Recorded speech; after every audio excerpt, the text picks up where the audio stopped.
Hello all, and I'm still here, bringing you a knife review of a Shirogorov Quantum. It's a Shiro, yeah, it's expensive, prohibitively so. It's a big knife, yeah, it's all the things. It's a Shiro. Let's get that out of the way. It's too expensive. But yeah, it's pretty great. I love this knife, so let's start jumping into specs, and we'll get this thing on the show on the road, right? Blade length, you have about... It's not quite 3 7/8, but it's slightly over 3 3/4. So I'm going to call that like 3.8 of blade to the front of this. If you really go back to here, it's like a full 4-inch blade. The actual stop of the edge termination is full 4 inches cutting edge. It's a big knife, even though it does not feel a big knife in almost any other way. And we'll talk about that in a second. 8 7/8 overalls. Under 9 inches for a 4-inch blade, which is not bad on the ratios, right? I will make a quick comparison using our comparison knives that are very much so outclassed by this thing. This is an extremely premium knife, and our comparison knives are the small and budget Civivi Elementum and full-size Civivi Conspirator, also relatively budget. A little over budget territory, but relatively budget. Certainly, you know, not this. This thing is 10 times more money than this. In fact, it's more than 10 times more money than this. It's considerably more. This is an $80-some knife. This is, you know, a $1,200 knife. Yeah, that hurts a little to say that. You're definitely getting a bigger knife. That's something. That is a consolation prize in some alternate universe where that is a consolation prize. A little bit larger. It is also pretty thin. It's about the same as the Conspirator, though weirdly enough, in the hand, it feels thinner. It really does. Maybe it's because it's got, even though it's hard to tell because of all the milling and everything, it does actually contour a little bit. Can I turn on another light to see if let's see if that helps me. Yeah. As you can see, it does actually contour a little bit, despite all of that milling. And it has some lower areas. It's also a tiny bit broader right here in the actual handle. I don't know if that changes up the feeling just slightly, but yeah, it feels even thinner than this, even though I don't think it is. Height-wise, it's honestly, at its tallest, with the flipper tab included, the Conspirator actually is slightly taller. The flipper tab sticks over slightly, which is pretty crazy. There's a lot of knife in a relatively slim package, and we'll see how slim that package is right now. Alright, let's see. It might also have tapering thickness. 480 thousandths, 485. Okay, so it's all in the 480 thousandths. So it is thinner. 515 thousandths on the Conspirator. So it is actually thinner. Yeah, it feels it. Blade stock thickness is 132 thousandths. That's a little bit of an odd stock thickness. But I'm going to go with it. Behind the edge, this thing has a tiny edge bevel. So this is going to be a nightmare to try and do.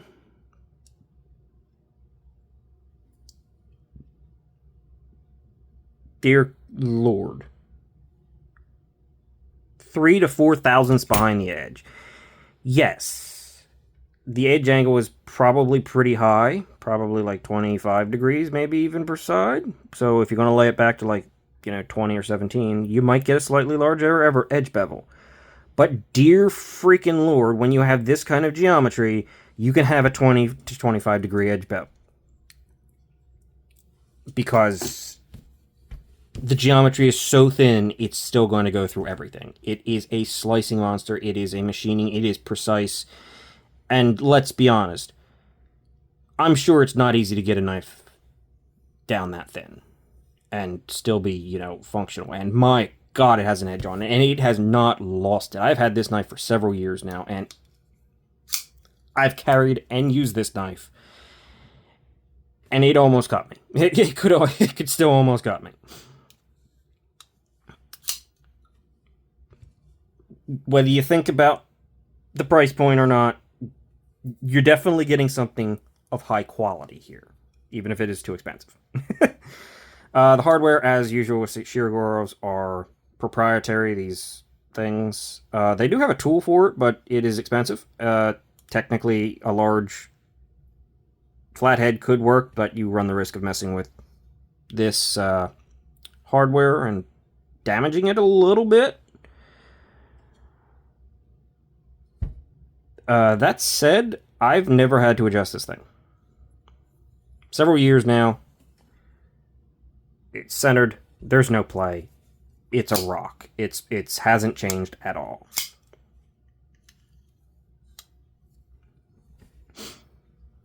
Which is, it's kind of crazy. It's kind of crazy. It really is. Ah, yes, the old AA battery comparison. And you have pretty much 2 AA batteries of grip. So more than enough length for most people. Final specification will be for weight. And considering the extensive milling on the inside of this thing, which you can kind of not really see at all, it's deep in there, but it is extensive. There, you can kind of see the pockets right there, yeah. I can't imagine this is going to be a particularly heavy knife for the size of it. 4.25 ounces. Very good ratios, especially for the size of the knife. And honestly, like I said, the only time you notice the size of the knife is when you have it in your hand open and you're like, oh, that sticks out. That's quite a bit of knife out there. It's quite a bit of knife. Everything else about this knife does not feel like a large knife. It is, but it doesn't feel it. So, do with that what you will. All right, now that we're done there, what are we looking at? We're looking at M390 on this one. You got a milled bit in the blade that does not serve any purpose whatsoever. It does protrude, but it is soft and rounded enough, and there's no slope down to it, that you can't really use it for anything. Especially considering the detent on this thing's pretty strong, and yeah, you can't really get in there and use that. It is a flipper-only knife. It has a... well, it does slope down right here, but it's mostly straight. Would that be a clip point? Because it's the sloping like this, and not like this. I don't know if you'd consider that a clip point or a straight back, with just a little bit of bump specifically here for your thumb. I don't know how you want to classify that. It's got a decent amount of belly, but the tip is well out in front of it and pretty darn easily accessible. It is a very functional, usable blade shape. It's not too thick. It does get a bit thicker up at the tip for some strength, which is nice. The blade does taper. But as I said when I was measuring it, it is ridiculously thin behind the edge. It does get thicker behind the edge relatively fast, but reasonably so, especially for what you're doing. I mean, who really takes more than like that much steel off their knife anyway? Like full long-term use, that's a ton of steel to remove. So I mean, it would be a completely different knife at that point. It should never cause you a problem. The plunge grind is also very exact. It ends at the edge termination, which normally isn't a good thing, but that's clearly purposefully done. You're not getting extra space here. You can cut in a sharpening choil because the stop pin is up here. And the plunge grind is very defined. A little bit of flat, a little bit of jimping. The jimping doesn't provide that much traction. It really doesn't. The jimping is kind of, I don't know if it's not deep enough or not sharp enough. It just kind of, you slip over it a little bit. It provides something, tactile presence maybe. There's not much else there. That said, I mean, it's still super comfortable holding this position and I still feel locked in, but I do feel like, yeah, I'm not being held by the jimping unless I really right here, and that's my hand holding it, not the jimping holding me. So I guess the jimping could be better. Yeah. Moving on to the flipper tab. The flipper tab, in my opinion, is a little bit pokey. This is actually the second one of these I had. I got the first one. I ordered it and got it, and it ripped my finger up something horrible because I couldn't get the dang thing. It had such a strong detent, and yes, it is subject to additional detent pressure. But this, on the other one, this point right here was sharper, and the detent was so heavy that it tore into my hand. Tore into my finger. It literally did. It's got a very strong detent, and it's a very specific feel. But I actually had a screw-up from Shirogorov, which is kind of weird to say. This one's fine.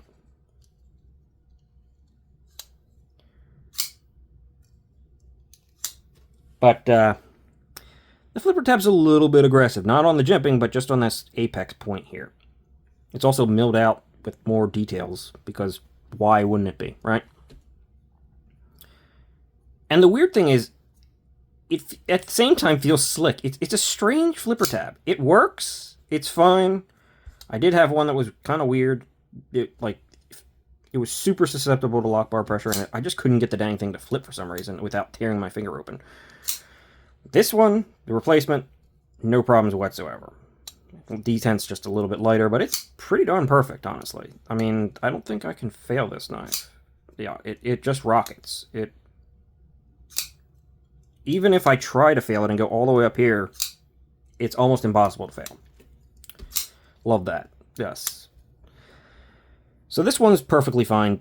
I guess it could be an issue. There's a landing pad behind that. Stop pin up there. It is a multi-row bearing system right up in there. They are completely encased and caged in there. Fully sealed in there, because I believe Shirogorov likes using loose bearings, so it would probably be a problem if they weren't. As I said, I've never even had to adjust it. So, probably not going to have a problem with that. It also will help mitigate some crud getting in there, because it seals off so much. And, yeah, smoothness. It's a smooth knife. It kind of feels like rolling on glass. It does. There's a little bit of texture, but it's kind of like a glass texture. It's just a sweeping kind of swooshing. I don't know why I left it swooshing, but don't ask these questions. You can touch the termination of the blade right here at the edge of the... Like, I can feel the blade, but I don't think I'm going to cut myself on it most of the time, except for maybe right here where the blade and the landing zone sort of collide a little bit, and you can get in there. It doesn't feel like I'm going to cut myself, and I don't think I would. It is something to be taken notice of, but just sliding along here, no, I'm fine. Titanium backspacer, titanium scales. I even forgot to mention that this whole thing's titanium, and I'm pretty positive the hardware is almost certainly titanium as well. I mean, well, that's the hardware is steel. You learn something new every day. Hardware is steel, captured pivot, proprietary hardware. I honestly, I don't mind steel hardware. So I know some people like saying full titanium. The steel hardware is not gonna upset me at all, really. You have the Bear logo milled in here, and tons of milling with a two-tone finish. You have sort of a very reflective stonewash here, and you have a very more dark wash, stonewash kind of thing there, with absolutely tons of milling on the inside and out of this knife. Your ergos are absolutely fantastic. The clip is super comfortable. You have a ton of room to move around. Yeah, the ergos are just, yeah. Honestly, I'm kind of using the landing zone as where I push my finger into. My foot? That would be weird. No, not my foot, my finger. It's neutral. It's great. It's well designed. There's no doubt there. You have surprisingly good lock bar access. And you have chamfers on both sides with some milling on there, just because they can. Lock bar insert, great to see.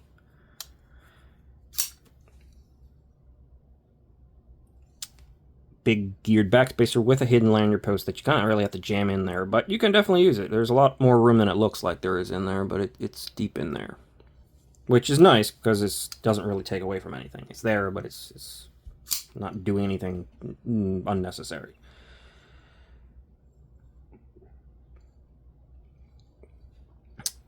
So, the one weak point of this knife is, in my opinion, the clip. Clip is very stiff, and it's a very interesting clip. They made it so it doesn't engage with the actual frame anywhere except for right here. Alright. Hold on. I'm sitting in a weird position. I can't see what I'm doing. It engages with the frame right there, on that cut in, all the way back there. So it's not actually interfering with this area, but because of the way it sits, and because of how it sits against the frame all the way along here, it is a bit tight. And that probably could be fixed if this thing just had a little bit more spring tension, but it doesn't. So the clip is not perfect. It's an awfully tight clip. You're not going to want to put this thing in particularly thick pants. Then again, this is, a Shirogorov. If you're taking it to a work site and your 911 or your 511s or whatever they're called, you can. It's not going to be fun, and I don't know why you would with this particular knife. But the clip probably won't be happy about going into super thick pants.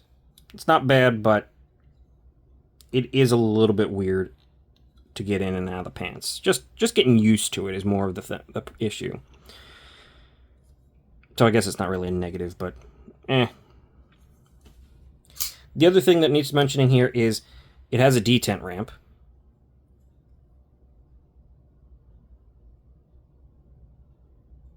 That is... I'm not super fond of detent ramps. They're kind of unnecessary, but it's not on the detent ramp until there, so you definitely have to either get your finger completely out of the way and let the flipper tab pass, or hit the flipper tab and then push it over the detent ramp. I tend to do that. Now, the other noticeable thing about this is the difference between this knife and other Shirogorovs is the action. It's not super slow, controlled, perfect drop shot. This is a shake shot. It's smooth, it's consistent, but from what I've heard and seen of other people with Quantums, that seems to be the way they are, predominantly. Maybe some that have broken in over a really long period of time get sort of a slow drop shot, but they seem to be a bit tighter in the pivot, just in general. So that's worth mentioning. If you're looking for just your standard, like, Shirogorov, look elsewhere. The F95, the Neon, and the F3 are... And, I mean, technically there is a Quantum Ursus, but that's a Quantum still, so it probably has the same thing. But those three don't have that thing, and they're cheaper than this, most of the time. Some of the variants are cheaper than this. So, yeah. Last thing I want to mention is just the price, and it's $1,200. It's too expensive. It's not that revolutionary or world-shattering. It is a fantastic knife, and you will not, in the slightest, be upset with this knife. Just got caught on the detent ramp there. You're not going to be upset with the knife, but you will be upset with the price. It's too expensive. I mean, Shirogorovs in general are expensive, and I'm sure there are reasons for that. I mean, they're nothing compared to their custom division, but they are quite expensive, and they are definitely too expensive. Is this CNC custom $800 knife? Yeah, all day. Do I see it being, but considering it's a, production knife, do I see it being a $1,200 custom comparable knife? Not quite. It's meticulous, it's great, it's refined. I love it. I'm happy to have it. And it is a knife that wants to be carried and used more than you think. Like, when I got this thing, I didn't necessarily think I was going to be using it or carrying it as much as I do. It wants to be a knife. It wants to function.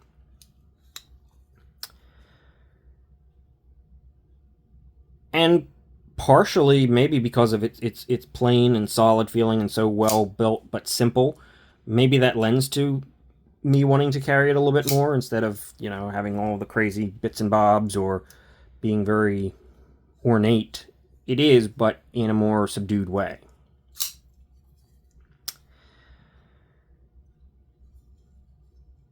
So it's a great knife, but it's too expensive.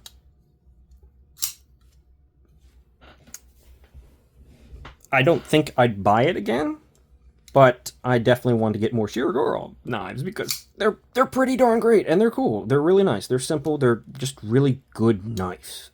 Knives. Yes, sure.